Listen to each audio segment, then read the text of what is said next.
법조팀 우정환 기자와 더 자세한 얘기 나눠보겠습니다. 어서 오십시오. 먼저 공소장에 담긴 김만배 씨의 혐의부터 정리를 해볼까요? 네, 적용된 혐의는 정보통신만복상 명예훼손, 즉 윤석열 대통령의 명예를 훼손했다는 혐의입니다. 네. 이를 위해 신학림 전 언론노조 위원장과 2021년 9월 허위 내용 인터뷰를 한 뒤에 대선 직전인 2022년 3월에 보도되도록 했다는 혐의입니다. 그러면 앞선 리포트에서 잠깐 나왔던 그 남욱 변호사 인터뷰는 공소장에 왜 들어있는 겁니까? 이게 김 씨가 대선 과정에서 윤 대통령에게 불리한 프레임을 만드는 과정의 하나로 본 겁니다. 이 당시 대장동 의혹이 불거지면서 이재명 전 민주당 대표가 연루됐다는 의혹도 같이 제기되고 있었죠. 네. 이를 깨기 위해서 김 씨는 대장동 일당과 이 전 대표 측이 사이가 안 좋다는 프레임을 짰다는 게 이 검찰의 판단입니다. 네.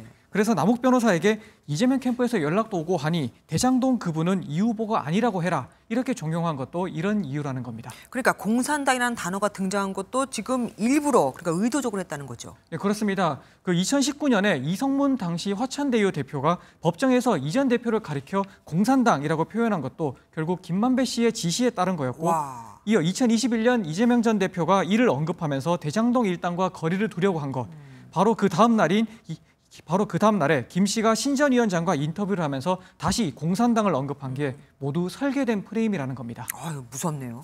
그런데 이 전 대표와 대장동 일당 사이가 안 좋다는 그 프레임하고 윤석열 대통령 명예훼손하고 무슨 관련이 있는 겁니까?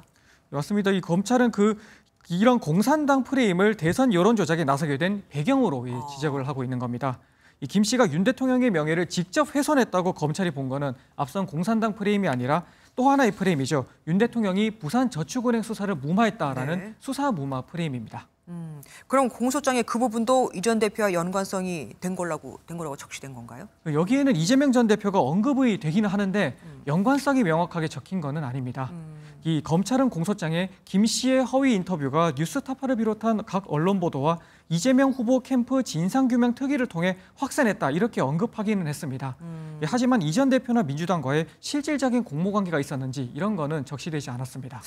정리를 해보면 윤 대통령 그 수사 무마 의혹 프레임에 민주당도 그렇고 이 전 대표도 그렇고 직접 관여한 경황은 없다는 거 아닙니까? 네, 맞습니다. 이 검찰은 허위 보도 과정에 민주당 관계자가 개입했는지 이 추적을 계속했지만 결국 공소장에는 이제 담지 못했죠. 그래서 일각에서는 무리한 수사가 아니었느냐 이런 지적이 나오기도 합니다. 네. 이 검찰은 이번 사건과 관련한 이른바 최재경 허위 녹취록 보도 의혹 같은 추가적인 의혹을 계속 수사하면서 배후를 찾아보겠다 이런 입장입니다. 시간이 꽤 흘렀는데 아직도 못했다는 건 어쨌든 문제이긴 합니다. 지금까지 우정환 기자와 함께했습니다.